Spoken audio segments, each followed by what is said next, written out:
Why, hello there, and welcome to, well, I suppose the entry to the Diamond Hill Road side of the Spring Gully network.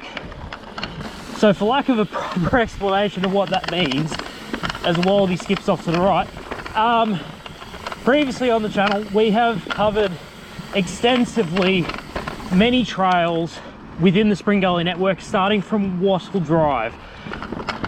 So things like Go For It and Rock and Roller and that sort of thing. So previously we've had a fair few trails that have looked into the easier side, but over this side things get a little bit different as we go down this first run here. Now, I don't know many of the names, I just know the directions. But pretty much after you finish the first 7Ks if you're on the old loop, or if you finish the road to nowhere to Diamond Hill on the newer stuff, you come to Diamond Hill Road, you cross it, you go up that little chute, and then you enter onto here. As I vaguely try to remember which way, we'll go across this way. And this is why it's a little bit harder than the normal Diamond Spring Gully loop, because navigation is a lot more technical. The technical challenge such as this is a menace of a feature. It's previously featured on the GMBN channel, where one of the locals went backwards. He put too much torque into that little ascent there and he went backwards and tumbled down backwards. So there are some more technical challenges, some blind corners and such, that make this side of the Spring Gully network just, you need more competence to be over here. Alrighty, after doing a little bit of a flowing single track climb, I would have had a lot more panting on camera, and so I didn't record it. This is starting to get into the downhill section of, well, I'm just going to insert name here. I'm really a fan of this little bit of single track. Again, terribly sorry. There's a plug hit in my down tube after the Nalcan Hill incident for a prior video. And I suppose it only really becomes annoying, or else I've got a kangaroo in front of me. It only really becomes annoying when I'm recording, otherwise I just get over it. And as you can somewhat appreciate, that I haven't given a terrain report yet, the terrain for the Diamond Hill Road side of Spring Gully is incredibly varied. Lots of rubble, shale, rock gardens, roots, loose on hard pack, soft clay, soft sand, hard sand. It's puddles that just won't go away. They're almost a permanent fixture of the trails. So the terrain over this side of Diamond Hill Road is so much more than the Wattle Drive to Diamond Hill Road side.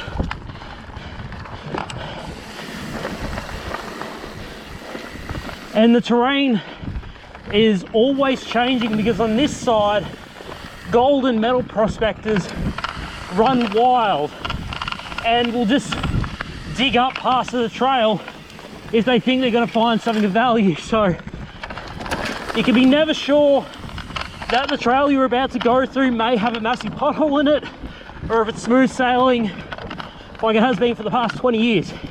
You really never know on this side. It's a lawless land, but we ride here and yeah, it's okay.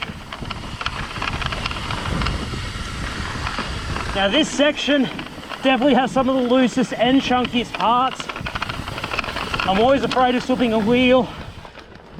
Awkward transition between the trees and a few awkward rocks to strike your pedals off. as we go down through this dipper, and that is essentially the part of the descent. So welcome to Checkpoint Charlie. Checkpoint Charlie has significance where it is the meeting spot of many different trails for both outs and returns. So I've just come in on the new in trail. That's where the old in trail is, and there's about 3 new ins up that way, and those all have different creative names that I can't remember off the top of my head. Again, I don't frequent this part too much, mainly due to I don't have enough fitness to get out here that often, and seeing as I've driven here today, well, I don't try to drive all the way out here too often. But this trail that I'm currently climbing up, this is called Jacob's Ladder, or insert the new name right now, but Kingsley calls it Jacob's Ladder. And this is a little bit of a blue climbing trail, and in the wet this thing is a menace.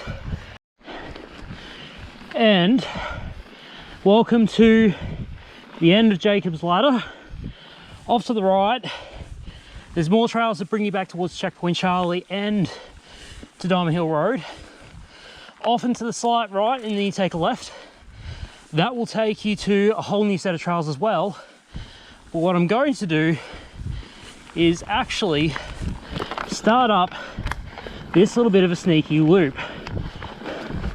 So this has only recently been cut out here within the past year or so. I don't know when it emerged.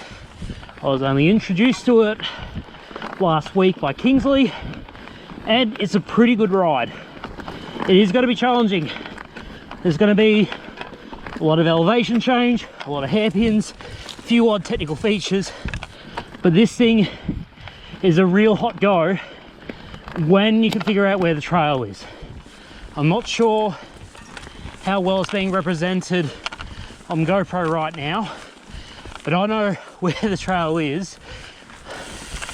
I know that's funny considering what I said prior about entering this place and I forgot my trail mark, but this is one of the many trails that I want to scope out today on video. As I'm in one of the valleys of this run and I go through this little darkened bit,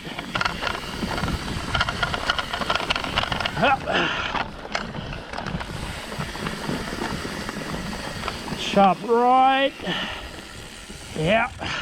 Now there's a left, but that left leads into an even sharper left, and I'm not overly sure on where that goes, but I definitely know for this part, since Kingsley, Roger and I did ride it, we're going to be safe.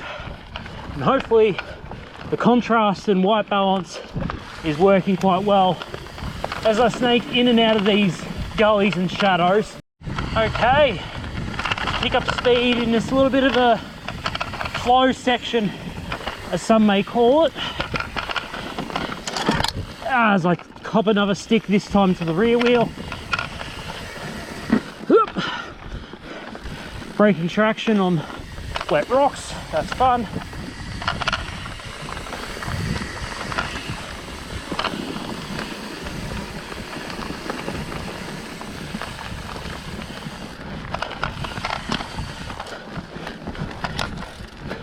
Trying to get back on the power and slick downhill switchback. Thanks Bendigo wet winter, you're awesome but you also suck.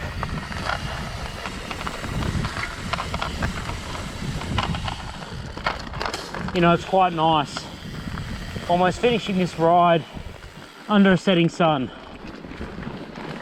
It's really one of those things that makes me appreciate living here in this region, is that you have so many good mountain bike trails and the cross country. I really do like cross country. I do like trail riding and descending a fair bit, but in the end I also like the peace and relaxation of just being out in the country and just exploring, being amongst the trees, the wildlife, as the logs there indicate that I need to turn hard.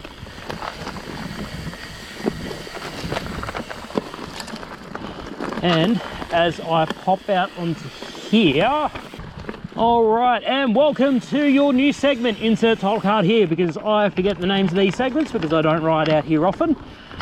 Off to the left was actually the exit to the trail that leads to this, but of course I join on the fire road. So here we go. I know that we're starting off with a little bit of a climb, and that's sometimes a pain, but considering that you would have been absolutely bolting down from the left's descent, hopefully you carried enough momentum if you're doing a longer loop than I am. Here's a triple line. I take the inside line that awkwardly feeds me into that berm.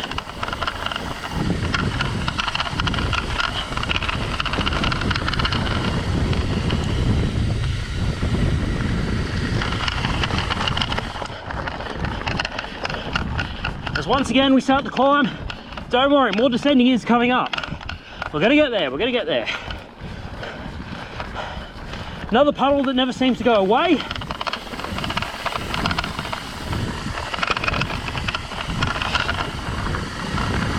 Long left-hander. And it's got to tighten up here, so make sure you've got the correct gear or you're ready to punch it on the power, which is going to go up and left. Tight hairpin right. Watch out for the rocks. Watch out for the roots of that tree. Can slip a wheel. Nice damp rocks to slip out on. High line there. I go the low line. Probably why I'm not the fastest on this, but I'm just here to give a guide. Yep. Slick rocks, definitely slick after the recent rain, and I don't want to fall.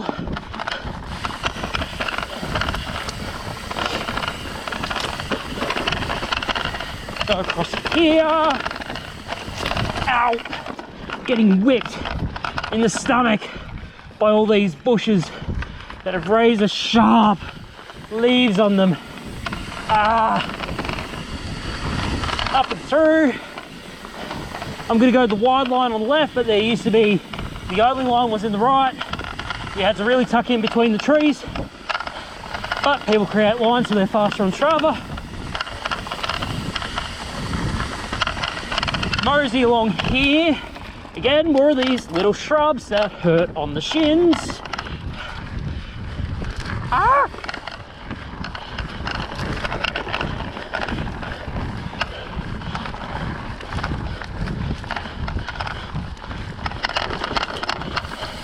And this is where your descending really starts and ends.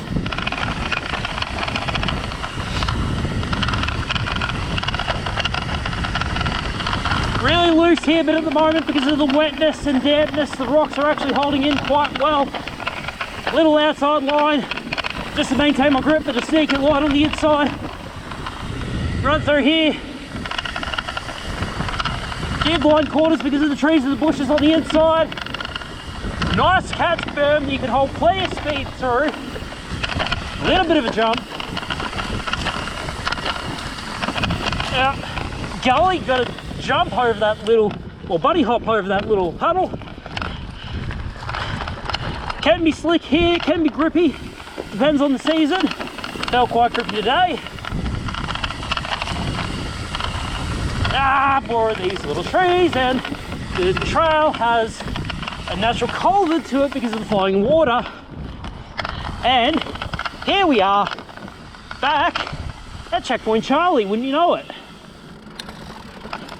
But what I'm going to do is I'm going to turn left and start heading back towards Dunhill Road. So until next time, keep riding, stay awesome.